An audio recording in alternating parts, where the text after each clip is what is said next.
Yeah, this is something that I'm really, really terrible at. I'm so bad at thumbnails, at titles, at descriptions. I need to know your secrets. Whenever you think the algorithm doesn't like what you do, replace the word algorithm for the word viewer. Because I do the same thing. If I started analyzing this song, I'm like down to the fine details, down to this little. So you've been listening to music for years, and you have your taste, and your taste is at like really high level. But then you go to write your first song, and your skill is at like zero. Yeah, and then it just becomes a process of bridging that gap. If I challenged myself, and I did that, to write a song where all chords have to feature some kind of C. I always say to people that, like, if your belief system, whatever you believe, is making you prolific and making you productive, then stick with it. But if go ahead. Yeah, whatever suits you. If that's your, dogmatic belief, but you're not able to finish songs, then, change the thought, because it's only a thought. Well, we could talk about different softwares that offer video calls, but let's talk song.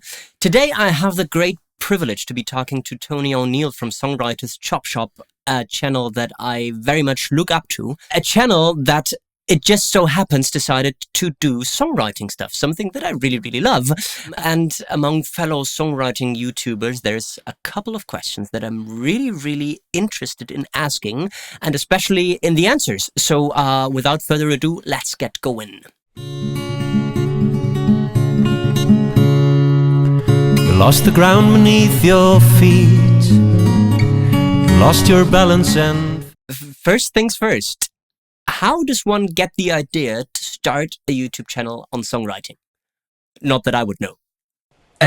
Well, my idea really was I played live for years. That's how I made my living, kind of as a live musician. And due to kind of a back injury, and just after maybe doing it for too long, I wanted to I knew I at least wanted to have a change, which kind of turned into, no, actually, I want to not do this anymore. Okay. I think I'd gotten all I could out of consistently playing live shows all the time. So at that point, I was left with kind of free time and free energy, and I had the idea of maybe starting a blog or starting some kind of online content where I'm sharing tips.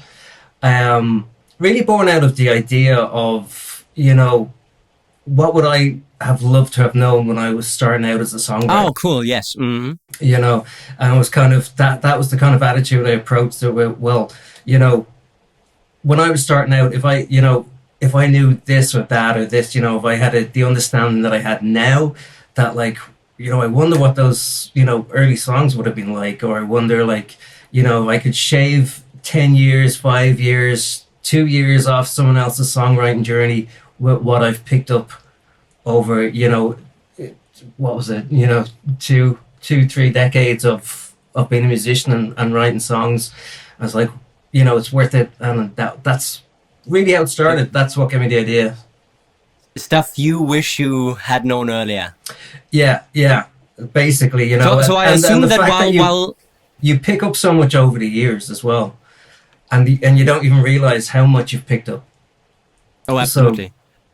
So, the act of formalizing your knowledge came after, right? I'm guessing it was just learning through experience a lot, and then looking back and trying to make sense of stuff. Yeah, it really was, because and then apart from okay, if I could help someone else along the way, it was also kind of another way. The second thought I had was, well, what if I forget all this? What if I forget everything? Just to make sure, just in case.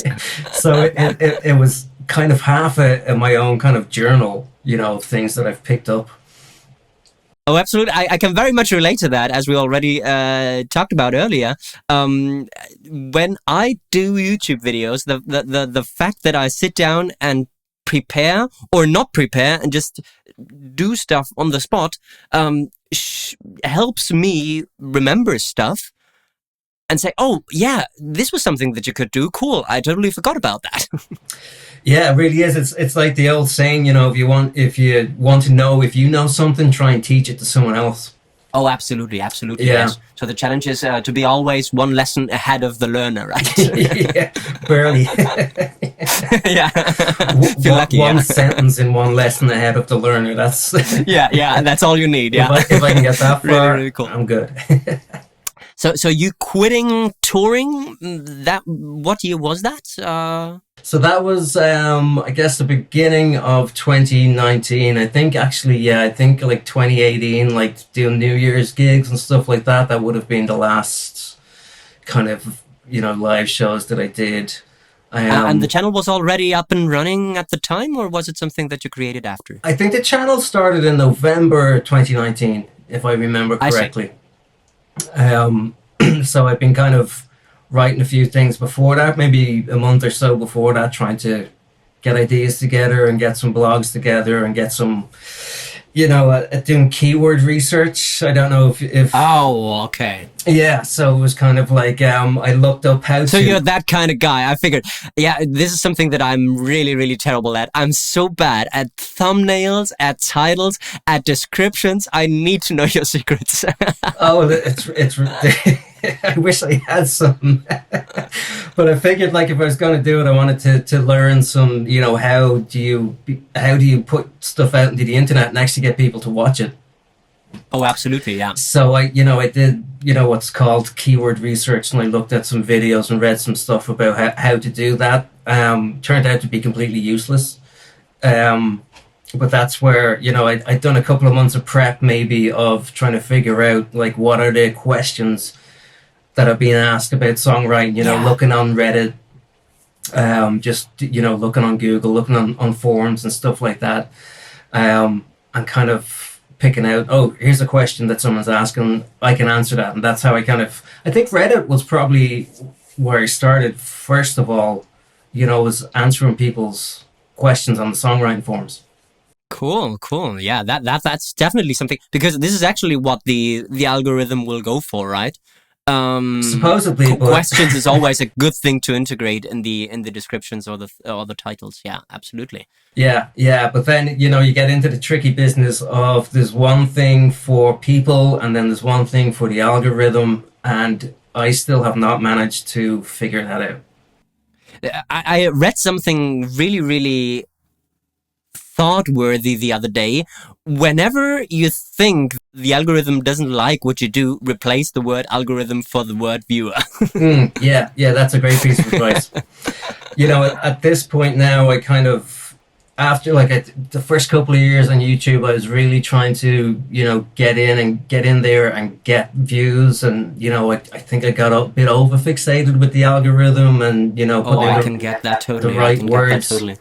At this point, I'm just like, I don't care. I'm just like this. I have some viewers, I have a small audience, and I'm only interested in helping them, So Oh, absolutely. And what I like about your channel, it seems that you rather not post too frequently, and give the videos thought and preparation instead, something that a lot of people starting out might forget, right? Because there are people who say it's all about the next video, when in fact it isn't.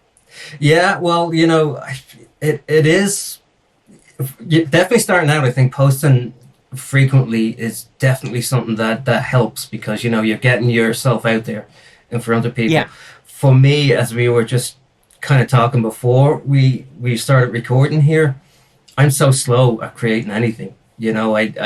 I will, because I said, I'm really conscious about people's time, and I don't want people to watch one of my videos and kind of think to themselves, well, there's X amount of minutes I'll never get back. Yeah, absolutely. Yeah. So the responsibility that you have got towards your subscribers, right? Yeah, because you have kind of a vision in your head that I want to inform, and I want it to be digestible, and I also want it to be watchable. Want people to kind of watch it and think, okay, not only did I kind of get something from that, but I enjoyed watching this educational lesson, and I didn't hate it. Absolutely, and especially so.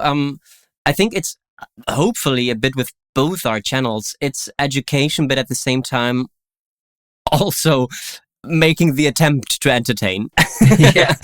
Whether successful or not, humor is something very debatable. But I think you're doing a great job in doing exactly that. And what I love about your videos is that lengthwise they are totally watchable whenever, right? So it's, I don't know if you have them, but I've never come across a 40-minute video by Songwriters ChopShop. Yeah, no, and I don't think you will unless I kind of make a compilation. You know, Yeah. I know YouTube nowadays pushes for longer and longer videos, but like I really think from the response from my audience and the comments and stuff like that, people appreciate the Absolutely. shorter video. So it's like, okay, it's a sacrifice on the YouTube front where my videos won't get pushed out to as many people, but at the same time, whoever does watch them and that kind of core audience that I have that does watch them, I think that's what they appreciate a bit more, you know. Oh, absolutely. Yeah, I'm really, really sure that the people will appreciate this. I started out with 25-ish minute videos analyzing stuff that nobody watched until the end. I watched till the end. I watched a lot of them till the end. Because I was watching, Henning was doing Let's Talk Song before you. Yes. And I blandly stole. Yeah, so what was it, last year when you brought out the course? Yeah, in April. Yeah, so last year. I had Henning, I was talking to Henning, we did a chat like this before the course came out. And I started watching his videos, and I was especially, because I'm not really into gear, so I was especially drawn to the Let's Talk Song videos. Absolutely, yeah. You know, so I was watching them, and then he was saying that you'd kind of taken over that mantle. So yeah, I really loved the some of the videos. I'm hoping you do get back to doing some deeper analysis on some songs. I definitely will at some point. Also because it's a nice family activity, as I said before, with my wife doing the live switching and stuff, something that I'm really missing when I'm doing the videos here at home. And yes, something is missing with no longer videos. You're totally right about that. Especially because in terms of watch time, it is the longer videos that have given me kind of a trend upwards. And yes, reaction videos are all good for gaining new subscribers and for kind of being put out. But then the ones that stay and the ones that will give you actually, your trust are the ones who will also enjoy the deeper analysis videos, of course. Yeah, definitely. I think I'll make sure to have some in the foreseeable future. This is autumn winter stuff. Yeah, because I remember watching them and thinking like, damn, that's what I want to be doing more of. You know? Yeah, it's so much work. That's the fucking problem. So it's my first approach, and this is really the strength that I can play out, is having cover and analysis video, both kind of in one video, ideally. And I realized that, especially if you want to do that with new releases, you have to be really, really fast and have to do a really, really good job. And this, especially in terms of preparing the cover song, was something that I then sometimes chose not to. Yeah, it's so much work, you know, and I get what you're saying, because half of my time is spent editing the script before I even film the video. Yeah. Like I could have a 15-minute video, and I'm going to go, I wouldn't want to watch that. You know, it's too much like being in a classroom.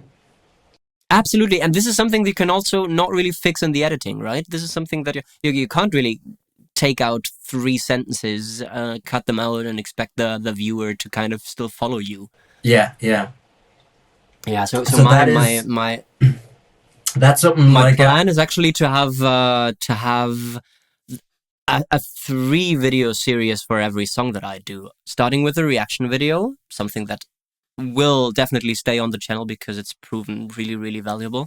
But then doing something like, publishing really early after release of the song, and then doing something like, give me a couple of days, I'll make sure to have the cover and analysis ready, and we'll talk some more.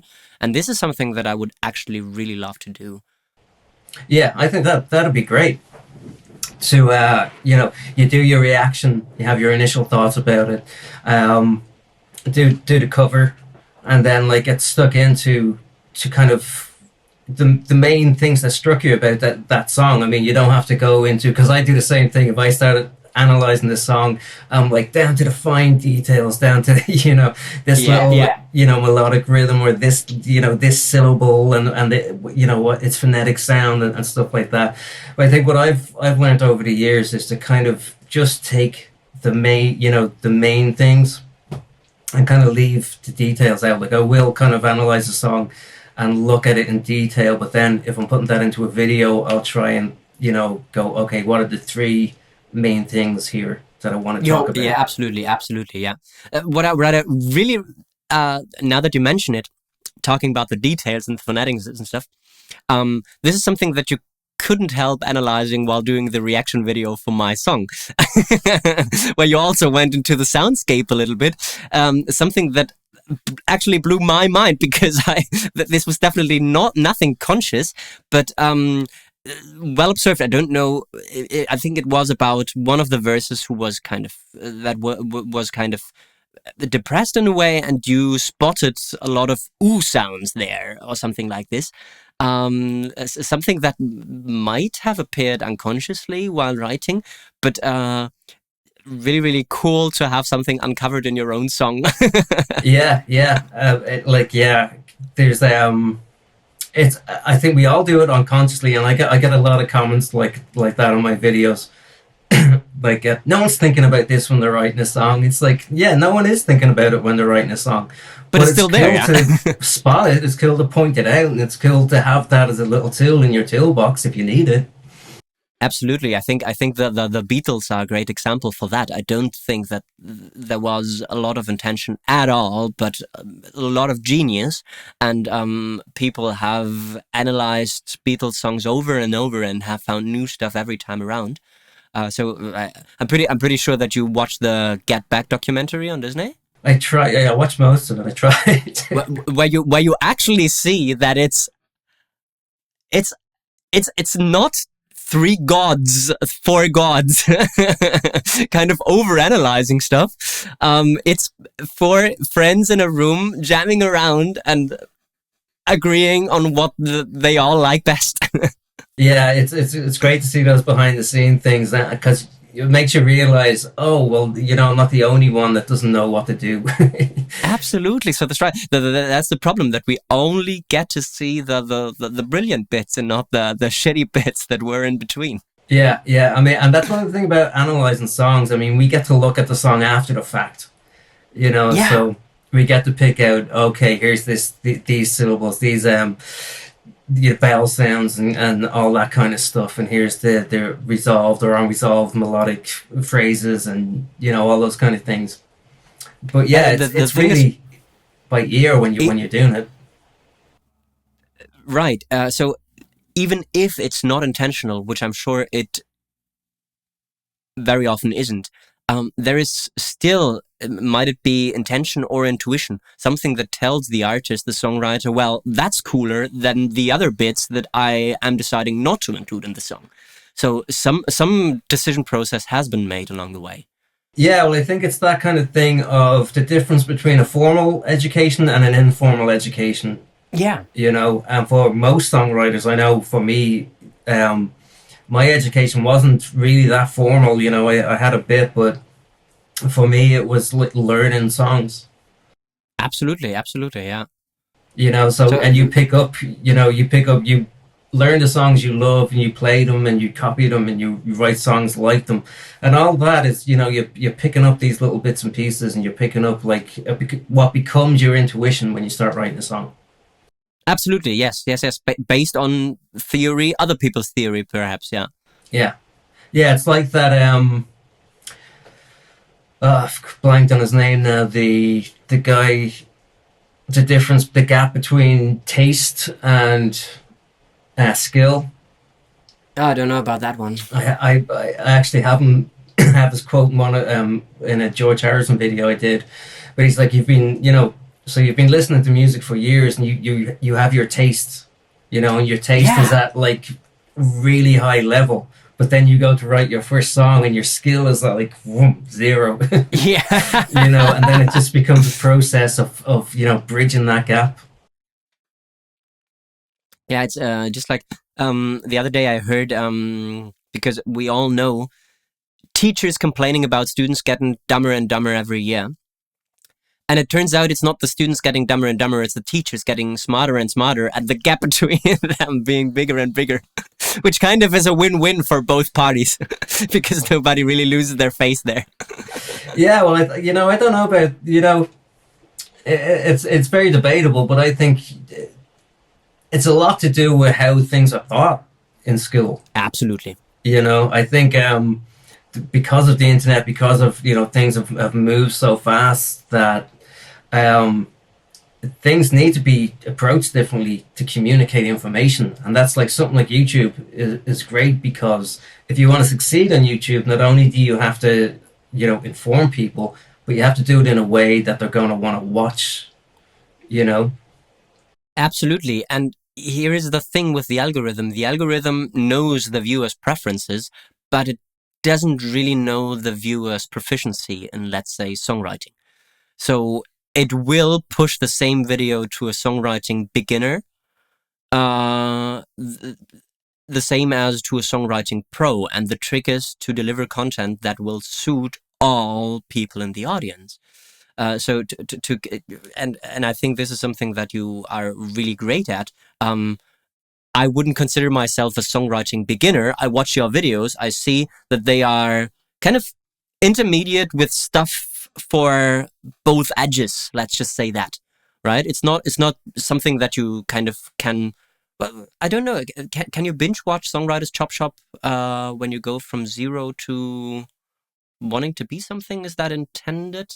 Well, you can. I try and link videos. So like, here's one lesson, including a learning progression, right? Yeah. Okay. Yeah, but it's more.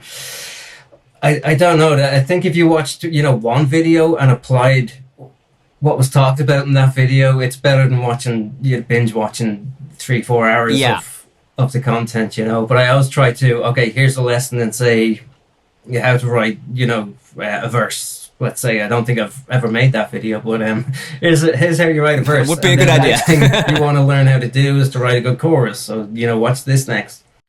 Yeah. Absolutely. So with the limited options that YouTube actually gives you to kind of include a progression and different videos relating to each other, right? Yeah. I mean, sometimes I try and think, I should think it out more, but it's kind of like if I'm talking about, like the last video I did was on synecdoche, so that's, a literary technique you can use in your lyric writing. So, okay, if you have this literary technique, what would be the next problem you would want to solve? Or what several other problems would you want to solve next? And I think I'll link to the video that was talking about the power positions, the first and last line, and how it links into the chorus. I see. So you see, you basically ask yourself the question, what is the content that is already available, and what can it relate to, although it might not have been intentional, although it might not have been kind of born out of the same idea, but what might a watcher of this video also enjoy, right? Coming up with an idea. How to come up with an idea. Okay, what's the next problem you're going to have after you've come up with your idea? Well, how are you going to start fleshing that out and developing it? Okay, so fleshing out your idea. Okay, now that you've got some raw material, what's the next issue? You're going to want to start organizing that, planning out what you're going to put in the verse, what you're going to put in the chorus. Then what's the next issue? Okay, is your melody good? So it's kind of just thinking about, here's where I'm starting, here's problem one, whatever that is. It might be, doesn't have to be the very first problem a songwriter will have. It might be, something more advanced. But basically thinking, okay, well, if this video helps them solve that problem, what's the next problem they're going to come across? That's really interesting. Something to ask yourself that, yeah. Will there ever be a complete songwriting course by Songwriters ChopShop? Hopefully, I would love that. I would love to have the time and the energy to do that. Because I was just thinking that the approach that we had to take when planning our almost but not quite complete guide to songwriting was basically more linear, in a way that we started with video number 1 and ended with the last of the 50-something videos that we made. And we had a very good understanding of everything that we wanted to cover in the course. So it was something that had a clear beginning and a clear ending, whereas YouTube videos with those referencing of other videos are kind of always unfinished. They can be related back to, they can be the beginning of a new rabbit hole, and this is something that I at the moment find quite interesting to kind of ask yourself this, because definitely more people are going to watch a YouTube video than to buy a songwriting course. So it's most probably the best way to kind of cater to your audience. Yeah. Well, it's actually a good way to look at it. Like when you did that course, of which I watched every video, by the way. You wish you had the time and energy. Here we are again. Yeah, I wish I had the time, especially the time to finish watching a course, never mind making one. But when Henning asked me to give it a shout out, I was like, yeah, no problem, but I'll have to do it first. You know, I have to make sure that it's something that I'm willing to get behind. Absolutely. So I spent about a week, and I watched every single video on that course, and I was like, oh, okay, yeah. So, Rafa, let me ask you, what was your inspiration to start your channel? Apart from, did Henning just make you? Basically, he did. Well, what happened is this. As you already mentioned, Henning and I made this huge songwriting course together. I've known Henning for over 15 years now, I believe. When I was like in my teens, I went to record my album at his studio. Back in the day, Henning didn't have YouTube. I don't think that YouTube existed. Or if it did, it was really, really something for the nerdies. Henning had just arrived from the US, where he had studied and worked before and stuff. And he was kind of settling down as a producer in our area. And this is where I met Henning. We haven't lost touch ever since. And we enjoy writing songs together. And one day, Henning came up to me and asked me, well, I would do it, but do you want to do it with me? And I was very, very much up to it, and we did it. And this is when Henning started this Let's Talk Song series on his channel to kind of push the course a little bit in advance. And there came a point where I also kind of uttered my ambitions to start my own YouTube channel. And together with Henning, who has been a great help with everything YouTube related, we brainstormed and we basically thought about, well, what could be a cool content gap on YouTube? And he basically offered the Let's Talk Song series to me, and he said, well, why don't you do the one thing that you can actually do? And not get crazy about stuff that you don't. And well, basically talk song. And this is what I started. This is what I very, very slowly got confident with. Henning gave me his first push by publishing a video where he kind of faked a rant where he said, well, somebody stole my Let's Talk Song identity and you must go there and troll him. I remember it well. Brilliant move. And yes, starting from there, I've been slowly but steadily building my library and learning every day. This is basically what the history of the Let's Talk Song channel is. Great. Yeah, I love it. I really love it.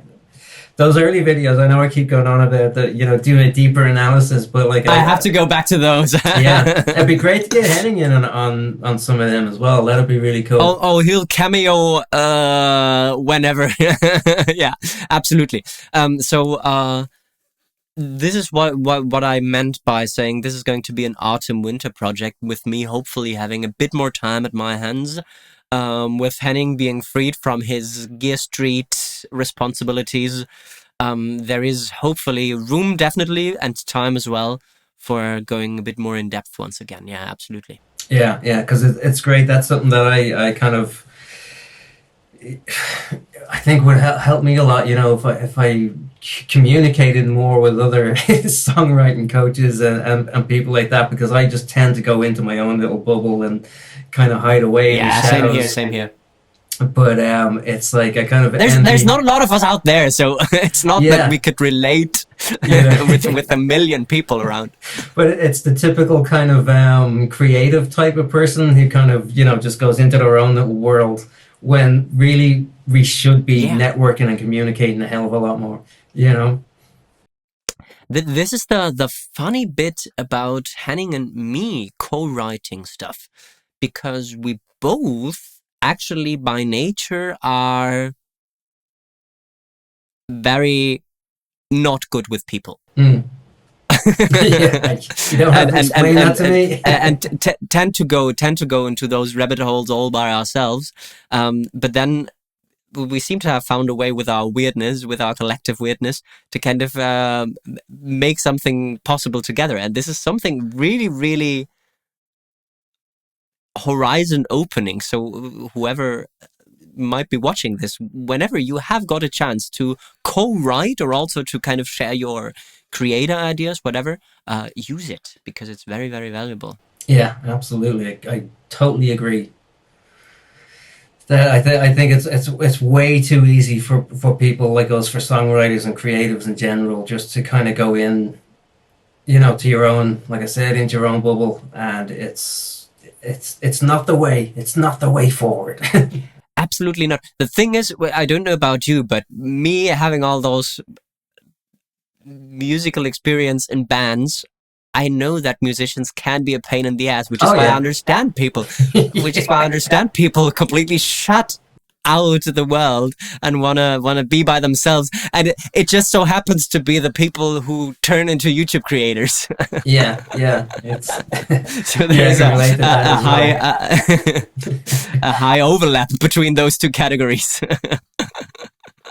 Yeah, I think though, if you give yourself enough time alone and you come around to the idea of like, okay, maybe I'll try be a bit more humble. Yeah, absolutely. I know I'm always right, but like I won't push that on everyone. Yeah. I won't tell everybody, just every second person I meet.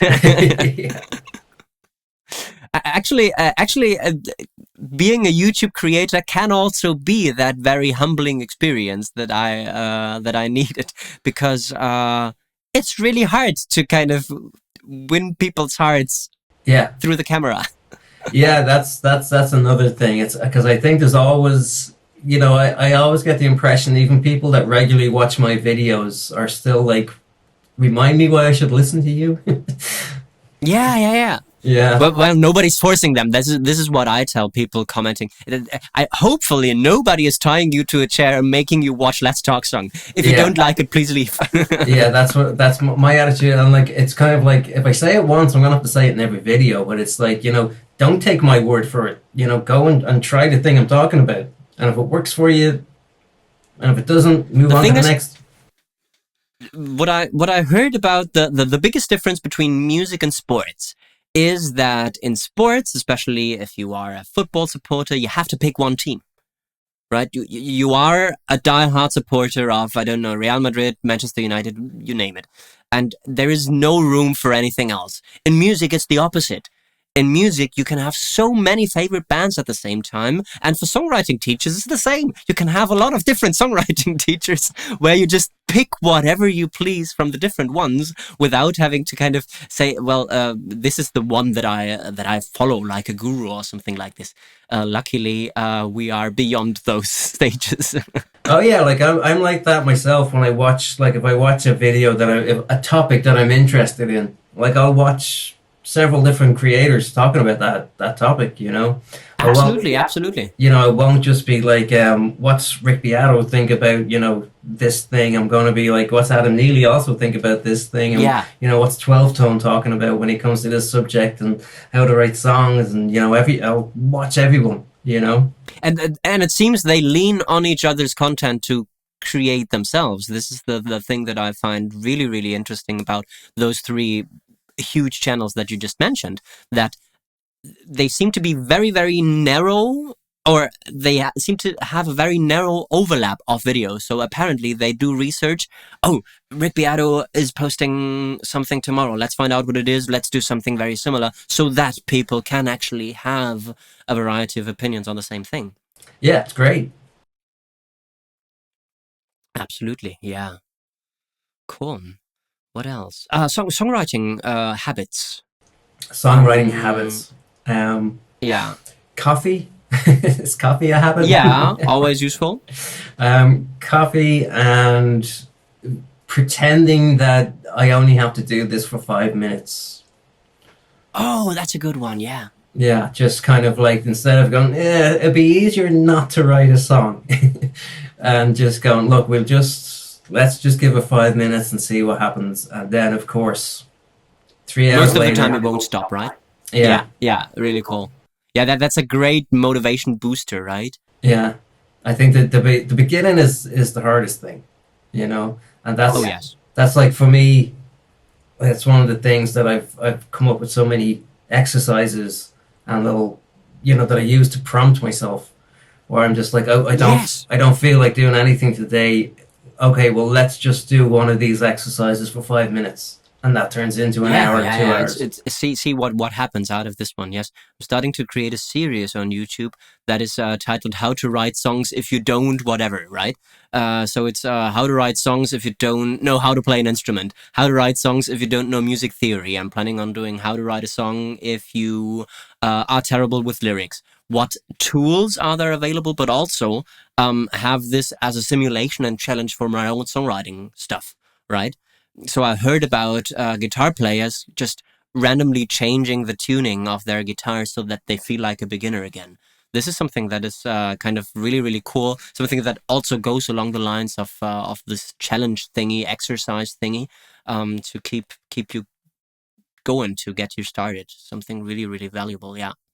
Yeah, because I think for me, that's probably the hardest part, is just getting that start, you know.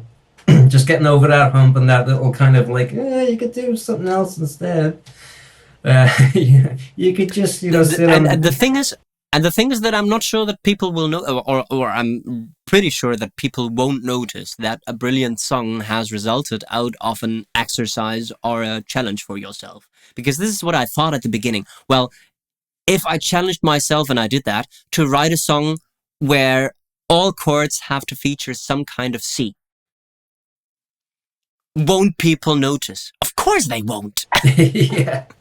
No one's going to notice anything unless they really analyze it, and then they'll probably notice something else that you didn't even mean to do. Yeah, something totally different. Or whenever I write something super clever, I look at it and say, well, nobody is going to notice that anyway, that internal rhyme that kind of I took out of the blue.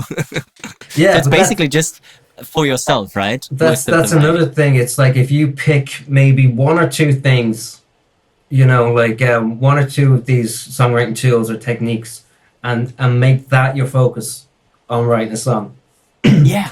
Like on Gravity Releases, you know, my focus on that wasn't writing, you know, these lush sensory lyrics. It was writing to that structure, that lyric structure, short line, long line, stroke. I understand, yeah, but which was kind of remarkable, which was, when I looked at the lyrics, something that struck my eye immediately, but something that might also have developed out of melody development, right? Yeah, pretty much. It was the melody was there first, and then I realized what it was doing, and I realized that how that played into the theme of the song, you know, Cool. because it's all about, that song's about polar opposites. It's about, you know, the yin and yang of the kind of material life and the material world. And I realized that, oh, I have these two lines mirror these two lines. That's really cool. And so I just immediately abandoned trying to write any kind of, you know, rich imagery in my lyrics, and was like, let me just focus on having that structure. Give the subtext. You know, brilliant example of how you can still create great music basically out of an exercise or a game that you play with yourself as a songwriter, right? Yeah, well, I mean, guitar players, musicians do it all the time, right? You get an interesting chord progression.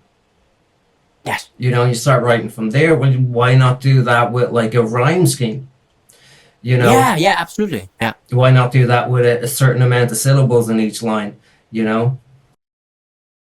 That's really something. Yeah, absolutely. So this is a takeaway that a lot of people can actually apply directly, right? Set yourself songwriting exercises. Yeah, there's a million tools. You're never, you know, I'm safe in the knowledge that, you know, I will die not knowing everything about songwriting. Absolutely. You know, but what I do know, I can spend the rest of my life just playing with that, you know, and you can just, anything. If you have a tool, then it's not only there to help you finish and write a song, you can use it to start a song. You can use it to play with and spark the inspiration and the creativity. And the thing is, this is something that just came to my mind. I don't know if it's rubbish or not. You can always reach the same goal, which is a great song, with an infinite number of starting points. Mm-hmm. Yeah, you can start anywhere. Like, you know, open a book and just randomly point at a word. Yeah, absolutely. Yes, stuff like that just keeps your creativity juices flowing in a way. And the thing is, all end products are going to be relatively similar. All songs at the end are going to have a chord progression or several, are going to have a melody structure, are going to have a lyric structure. If you're a pop rock writer, are going to have a length of something between 2 and 6 minutes, and are going to have repeating patterns. Yeah. And so this is the overall goal always, but the starting points can be so much. Yeah, it's like when people ask me like what's the best way to start, it's like, don't think about how you're going to start, think about how you're going to finish, because you can start anywhere. Absolutely. You know, you can start with literally anything. Like you were talking about the video you're going to do with that woman about the pedals. Taking sound as the inspiration and the first thing that you take as the starting point for songwriting. Absolutely. Weird stuff you can do with effects pedals. Yeah. And that's like with everything. I remember when I, you know, some of the first songs that I recorded were on, you know, the old 4-track machines. Yeah. You know, and I used to love, I had a really crappy keyboard, and, you know, putting a drum beat into it and then putting guitar effects over that, you know, so I had really distorted guitars, distortion and drums, you know, and it just sounded filthy, and it was just like, that is fucking great, you know, and it was like, let me get some guitar thing that can go over that and something, and you know, you're writing a song. And the mean bit about it is that you're never allowed to go back.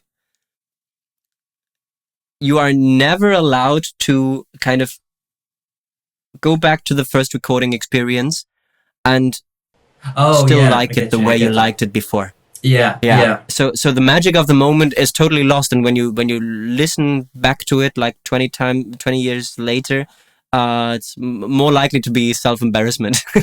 Yeah, you kind of, you pick out oh no, but like at the time it was the best. But bringing back that energy is something very, very useful. I'm sure of that. Yeah, and that's the great thing about when you're starting out, is that you don't know what you can't do.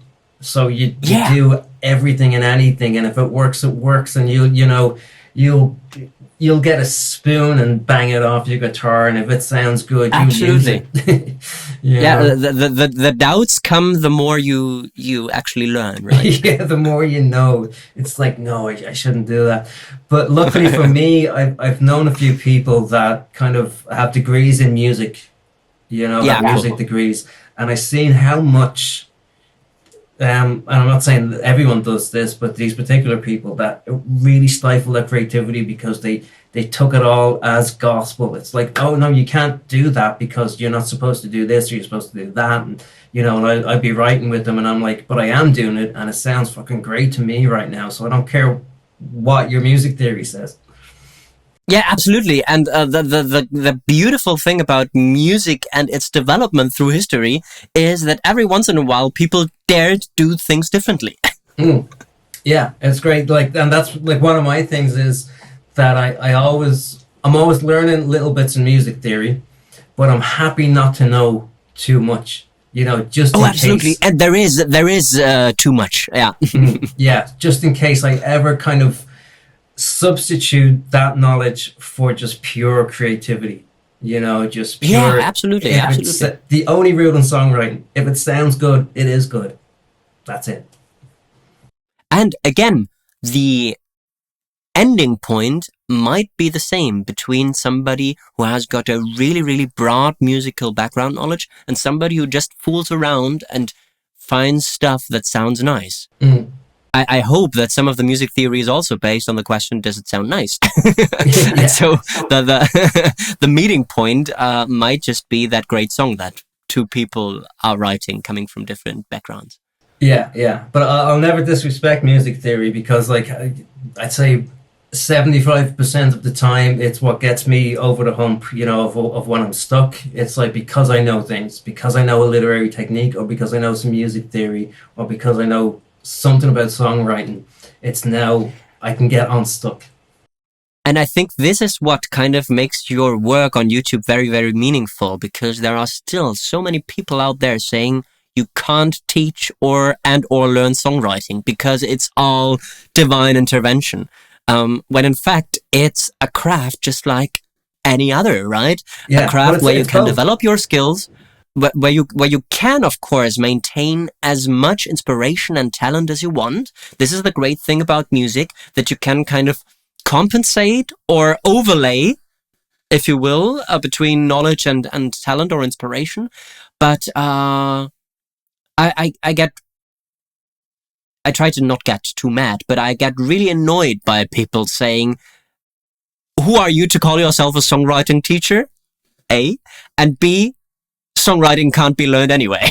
Yeah, well, you know, the thing is, like, in reality, you know, if you weren't born doing it, then you have to learn how to do it, you know, and that goes Absolutely. for speaking something as simple that Sure we take for thing. granted as speaking words. You have to learn how to do that. Yeah. Okay, so that is that. So would you say to someone, you can't learn how to talk? Of course you Yeah. can't. You know, so like you didn't. No one was born writing songs. Not even Paul McCartney. Yeah, absolutely. You know, you had to learn one way or the other. So if you can learn it, it can be taught. Different types of learners will learn differently. So there will be people who are more comfortable with a very formal setting, and there will be people who want to do that try and error approach. So both are equally valid. Yeah, absolutely. But like of course it can be learned, but like what cannot be taught to someone is I can't teach you how to be you, and I can't teach Yeah, you how to feel inspired, you know? absolutely. And that's the divine spark. That's the thing, you know, that can't be taught. And but luckily every human was born with that, you know, was Absolutely. born with. Ideally, there is some of that at the beginning of the process and something remaining of that at the end of the process, whether there is an end or not. But having some kind of formal education in between hopefully doesn't hurt anybody.